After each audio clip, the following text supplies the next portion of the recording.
Olá, meus queridos engenheiros, professor Matheus de volta, pessoal. Nesse vídeo vamos discorrer sobre a atividade 1 de fundações e obras de terra. Para quem ainda não me conhece, eu sou o professor Matheus, sou engenheiro civil, especializado em cálculo estrutural, em estruturas de concreto armado e também em estruturas metálicas, concreto protendido. E também sou professor acadêmico, pessoal, há anos. E, além disso, pessoal, estou ajudando vários grupos de estudos, vários alunos nas atividades e mapas, pessoal, deste módulo e de todas as demais disciplinas do curso de Engenharia Civil. Portanto, se você ainda não finalizou a sua atividade, mapa está com dificuldade, me manda um WhatsApp, meu número está na descrição desse vídeo e, claro, vai ser um prazer ajudar você a buscar aquele 10. Bom, pessoal, vamos lá então. No vídeo de hoje a gente vai abordar sobre o tema dessa atividade, uma atividade bem legal, um tema super importante para nossa área que é Engenharia Civil, que é fundações e obras de terra. E a atividade, ela fala: imagine que sua empresa foi contratada para realizar a atividade de investigação do solo do terreno, onde será construído um shopping na cidade. Você optou por realizar o ensaio de cone, o CPTO, Cone Penetration Test, mesmo sabendo que este ensaio não é tão usual no Brasil. Com base nisso, quais são as vantagens e desvantagens que esse ensaio apresenta? Cite pelo menos 2 itens de cada. Vamos lá então, pessoal. Eu separei uma aula para os grupos de estudos e eu vou aqui compartilhar com você também, para você entender tudo sobre CPTO, Cone Penetration Test, beleza? Vamos lá então? Vem comigo!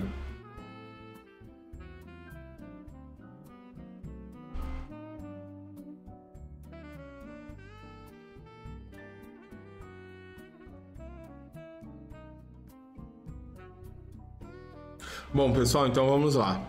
Fundações e obras de terra, atividade estudo 1.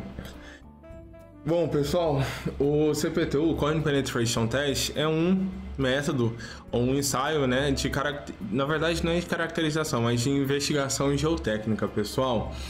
E só que a gente tem que ter em mente que ele é um apenas, né? Nós temos vários métodos de investigação geotécnica, inclusive não é o mais usado no nosso país. Bom, mas calma que a gente vai abordar tudo nos slides seguintes. Afinal de contas, o que é uma investigação geotécnica? O que significa isso? Qual é o intuito, o objetivo em se fazer algo desse tipo? Bom, o plano de investigação geotécnica consiste no planejamento e execução de ensaios de campo e de laboratório, beleza? Então tem ensaios que são realizados lá in situ, que é lá no canteiro de obra, ou mesmo onde vai ser, né, edificada a construção, e também tem ensaios realizados no âmbito do laboratório. O objetivo desses ensaios, pessoal, é identificar as camadas do solo e o substrato rochoso. Por quê? Porque assim a gente pode definir qual vai ser o comportamento do terreno que vai suportar a fundação e os valores dos parâmetros geotécnicos. Quais são eles? Coesão aparente, ângulo de atrito e assim consecutivamente, beleza? Então, pessoal, o objetivo da investigação é o conhecimento, na verdade, do solo, ou seja, a estratigrafia do solo, as camadas que tem ao longo da profundidade do solo no qual vai suportar a edificação que será construída.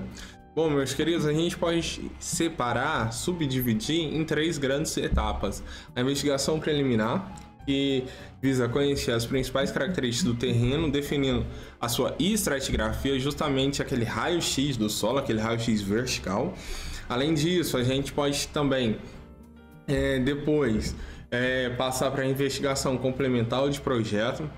Nessa etapa, gente, a gente busca esclarecer as feições relevantes do subsolo e caracterizar as propriedades das camadas de solo mais importante. Então, a partir da primeira etapa, na qual a gente tem estratigrafia, a segunda consiste na análise mais minuciosa dessa estratigrafia. E através dessa análise, a gente vai definir e estudar as camadas mais importantes, por exemplo, uma argila saturada. Por quê? Porque a argila saturada, como a gente sabe, a argila é fina e se ela está saturada, ela está cheia d'água. Porém, por ela ser fina, o processo de evacuação da água é muito lento. E aí, o solo, ao longo do tempo, né, ele vai sofrer o processo de adensamento. Lembra que é isso lá de geomecânica ou mecânica dos solos? Não sei qual é a matéria de vocês. Adensamento é o processo no qual o solo sofre um desnível, ou seja, ele sofre um deslocamento vertical. Exemplo clássico, pessoal, lá no Exemplo clássico, deixa eu me ver, um solo qualquer. Ah, sim, claro, aqui no Rio, por exemplo, na Barra da Tijuca. Barra da Tijuca é um dos bairros mais nobres do Rio de Janeiro, porém, ele está numa região bem complicada, porque é muito solo mole naquela região. Tem muita areia, solo mole e fino. Então tem muita areia saturada, porque, claro, região litorânea, cheia de água. Então, pessoal, é necessário fazer um estudo minucioso naquela região quando vai se fazer uma edificação. Eu até participei de um projeto bem legal lá, de um condomínio. E aí, na ocasião, a gente teve que colocar, antes de iniciar todo o processo, de fato iniciar os trabalhos, né, construtivos, a gente fez toda essa análise investigativa geotécnica e a gente teve que instalar vários drenos, pessoal, um grande sistema drenante para evacuar um pouco da água. Em determinados projetos, pessoal, determinadas regiões, esse sistema de drenagem vai ser permanente ao longo de toda a vida útil da edificação. É claro, isso é uma regra? Óbvio que não. Na engenharia civil, não só na civil, né, mas quase todos, o legal é que não tem um processo estándar, um processo padrão, uma solução padrão, não. Cada solução é específica para um caso, ou seja, cada caso tem que ser analisado particularmente. Bom, pessoal, por fim, a investigação para a fase de execução, que visa confirmar as condições de projetos em áreas críticas da obra. Bom, meus queridos, falando então agora dos métodos ou dos ensaios de caracterização de investigação geotécnica, pessoal, que a gente tem vários e aqui eu trouxe os principais para vocês. Primeiro, o nosso grande amado SPT, que eu acredito que a essa altura do campeonato, eu imagino que vocês estão no último ano de faculdade e então eu suponho que todo mundo está bem familiarizado com a SPT, né? A sondagem de percussão.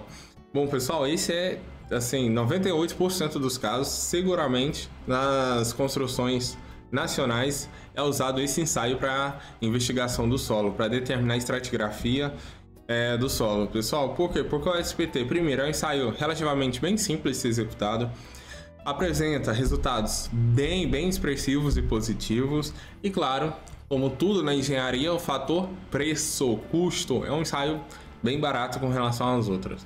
Então, nosso famoso SPT. Depois a gente tem o CPT e o CPTU, que é o objetivo-alvo, né, da nossa discussão aqui.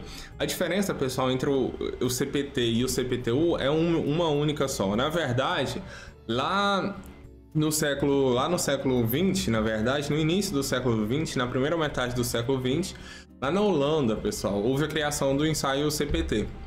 E aí o tempo passou, houve modificações, melhorias, e já no final do século XX, em 1980, por volta de 1970, entre 70 e 80, pessoal, lá nos Estados Unidos, eles conseguiram aprimorar esse ensaio de modo que esse novo ensaio, o CPT, agora calculasse a pressão. Então esse U aqui que vocês estão vendo aqui, ó, que é o que difere o CPT do CPT1, esse U aqui significa que é o mesmo ensaio, só que agora é um ensaio mais completo, porque no CPTU, além dos parâmetros da resistência, a gente também tem, a gente conhece a poropressão com esse ensaio, ao contrário do outro. Então o CPTU é um ensaio mais completo e por isso ele é apontado como, por muitos, o melhor ensaio de investigação geotécnica. Mas a gente vai entrar mais a fundo agora. Além disso, a gente tem o de palheta, né, que é o Venn-Test. Também tem o PMT, né, que é o pressiométrico, e o DMT. Quero muito gravar uma aula, pessoal, com os grupos de estudo e também colocar aqui no YouTube uma aula que eu discorro de cada um, porque demora, vai tempo, mas é bem legal esse assunto. Bom, pessoal, agora falando um pouco do CPT e o CPT1, mas na verdade mais precisamente do CPT1. O método consiste, é simples, pessoal, em cravar no terreno uma ponteira cônica, cuja inclinação é 60 graus de abertura a uma velocidade constante de 20 mm por segundo, 20 milímetros por segundo. A penetração do cone é realizada com a utilização de equipamento de cravação devidamente ancorado no solo com peso de reação suficiente para a realização do ensaio. Tranquilo, não entendeu nada? Relaxa, vou mostrar a foto e vai ficar muito claro e intuitivo. Eu tenho uma foto aqui, ó. Então tá aqui, ó. Lembra aqui que eu falei, ó, cravar no terreno, ou estiver cravar no terreno uma ponteira cônica, pessoal. E aqui tá a ponteira cônica. Essa abertura aqui, meus queridos, ó, tem aqui, tem isso daqui. essa abertura aqui, ela faz 60 graus, beleza? Aqueles 60 graus. Então a ideia aqui é cravar essa ponteira no solo, pessoal, através do uso de peso ou um processo mais mecânico. E aí a gente vai dando golpes, né? E essa ponteira ela vai cravando no interior do solo, pessoal, beleza? A uma velocidade constante de 20 milímetros por segundo. Bom, pessoal, as leituras deste ensaio do CPTU, bom, elas são feitas a cada 2 centímetros de profundidade. As informações são... Bom, calma aí. A cada 2 centímetros, então, pessoal, a gente tem a leitura de determinados parâmetros que são medidos nesse ensaio, tá? A cada 2 centímetros. Então, verifica a sutileza e o grau de... o quão fino ele é, porque a cada 2 centímetros você tem a informação precisa da situação daquele solo. Então ele caracteriza de uma perfeição danada a estratigrafia do solo, porque é uma precisão muito alta, 2 centímetros. Lembra lá o SPT? O SPT é amostrador padrão, a gente dá os golpes, tudo, não tudo, mas a maioria bem manual, e aí a gente extrai o amostrador padrão com aquela amostra de solo. Então é algo bem mais manual. Agora aqui no CPTU não, é a cada 2 centímetros você tem a leitura feita pelo dispositivo. Beleza, mas a leitura de quê? Quais são os parâmetros que a gente vai realizar essa leitura pelo CPTU? Bom, são os seguintes, pessoal. A resistência à penetração de ponta, ou seja, tem o cone aqui. Então, à medida que a gente dá um golpe, naturalmente ele vai enfrentar uma resistência à penetração. E essa leitura é justamente isso, essa resistência à penetração da ponta. Além disso, outro parâmetro bem legal que ele mede é a resistência por atrito lateral. Concorda comigo que a gente tem uma haste cilíndrica com a ponta em forma de cone. Só que à medida que vai cravando, o solo que está aqui, ele está em contato com as paredes dessa haste cilíndrica, portanto tem um atrito. E esse FC, ele mede exatamente a resistência gerada pelo atrito. E por último, que é o que diferencia o CPTU, é a leitura da poropressão. Beleza? Tranquilo, gente? Então tá aqui a figurinha. E agora, né, para finalizar, a gente aborda um pouco das vantagens e desvantagens para vocês poderem realizar o relatório de vocês. Bom, entre as vantagens são várias, pessoal. Eu listei algumas. Bom, pessoal, através das medidas é possível determinar a estratificação do solo, identificar a natureza do solo penetrado natural. Esse é o objetivo clássico e ele faz isso com uma perfeição incrível, porque, como eu disse, a cada 2 centímetros a gente tem a leitura. Além disso, através da medição da velocidade de dissipação do excesso de poropressão, é possível obter-se, faltou um hífen ali, informações úteis da variação das características de permeabilidade com profundidade. Óbvio, pessoal, porque outro grande diferencial desse ensaio é a poropressão.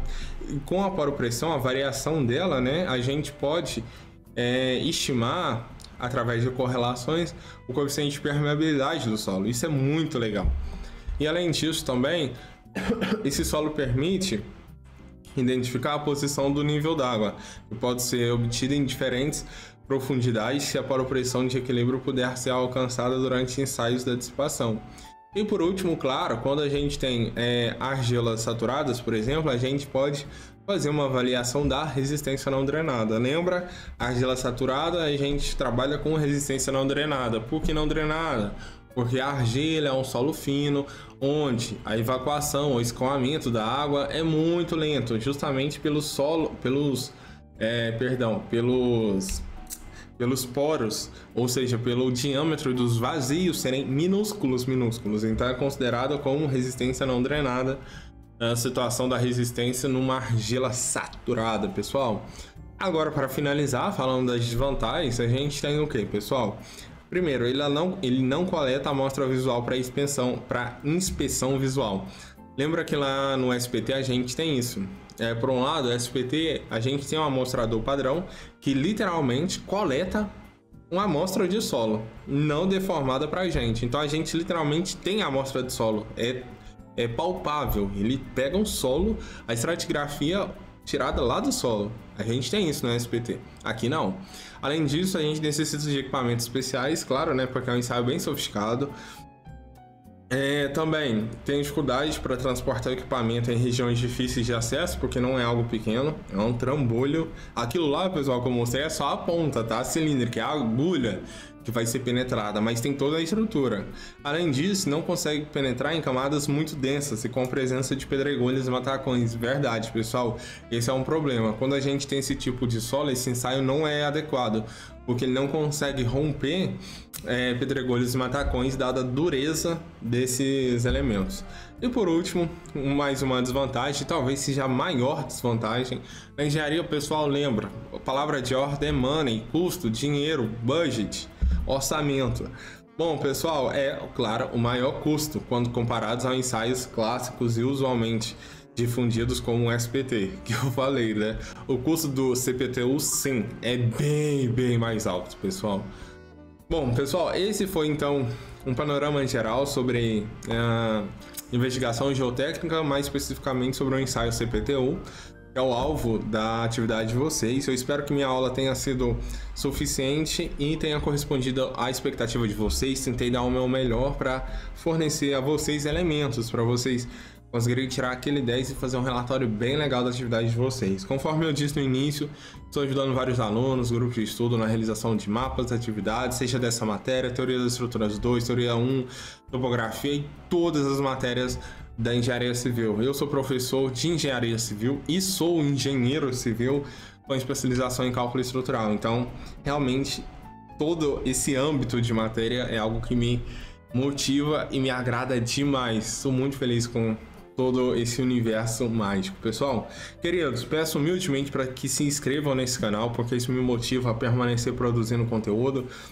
Tenho o intuito de produzir muito mais conteúdo dessa matéria e das outras de teoria e estrutura, que eu amo, minha especialização, né? Mas para isso eu conto com a colaboração de vocês, se inscrevendo nesse canal, deixando seu like, compartilhando esse vídeo nos grupos de estudo de vocês, com seus colegas. Deixe os comentários, porque isso é algo muito legal, o feedback de vocês. Então deixe comentários se você gostou. E é isso, pessoal. Seguimos juntos e fiquem ligadinhos. Fiquem com Deus, bons estudos e até o próximo vídeo. Tchau, tchau!